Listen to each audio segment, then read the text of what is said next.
We are at Upper Baker Dam in Washington's North Cascades. It's a multi-phase project to build a concrete buttress for future dam safety regulations. We are going to stabilize the spillway by building a large concrete buttress in an abandoned sluiceway right next to the spillway. In a large seismic event, the spillway could shift a little bit due to some rock planes that may be there. So this buttress will provide stability. It'll be a buttress with a bunch of anchors, dowels to the bedrock to keep it from moving or shifting in an earthquake. So we're proactively stabilizing the spillway to prevent any future problems. We had to build access to the waterway. We didn't have a dock. We didn't have a boat launch, nothing. We had to build a functional loading dock to launch barges from, and then had to dredge the channel about 1,200 feet to be able to access the work. Beginning with environmental mitigation, turbidity was monitored throughout the project, ensuring water quality remained within safe thresholds during dredging. We are dredging up the tail race to remove a bunch of rock debris that has fallen down in the canyon over the last 60 years. Rock debris has caused some constrictions that leads to flooding of the powerhouse in large spill events. So say in a large flood, we would need to prepare the powerhouse for flooding. This will remove a lot of that hazard.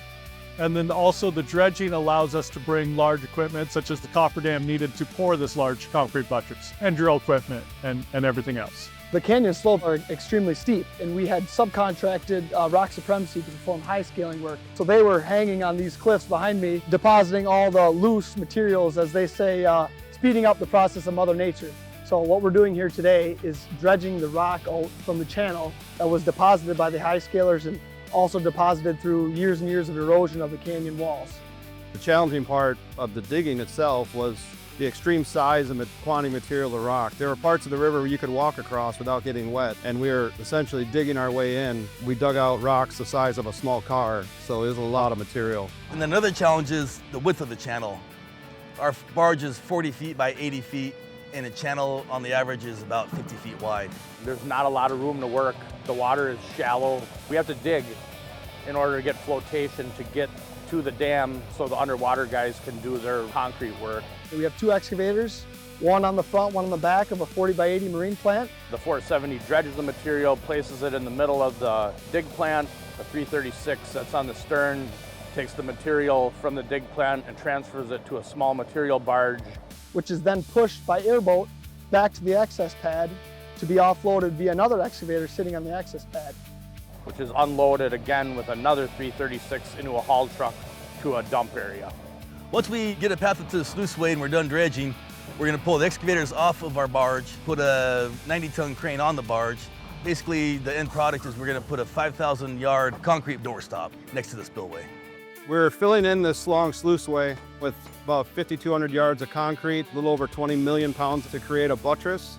What's unique about placing this concrete, we can't reach it with a crane. It's too far away to reach with a pump truck. We had a very specific self-consolidating concrete mix design that had the flow, so we didn't vibrate the concrete, but it also had to be pumpable enough to be able to pump almost 400 feet.